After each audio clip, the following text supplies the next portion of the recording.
पाहिजे हे मात्र सगळ्यांनी ध्यानामध्ये ठेवावं अशा प्रकारची विनंती संत तुकाराम परिसरातल्या माझ्या नागरिक बंधू भगिनींना करतो।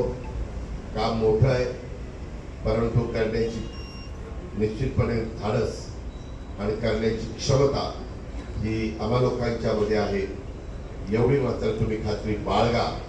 आणि येणाऱ्या निवडणुकीच्या निमित्तानं ज्यावेळेस मी काही उमेदवार तुमच्या समोर देईल त्या उमेदवारांच्या पाठीशी आपण उभे राहा, आशीर्वाद द्या, त्यांना निवडून आणा।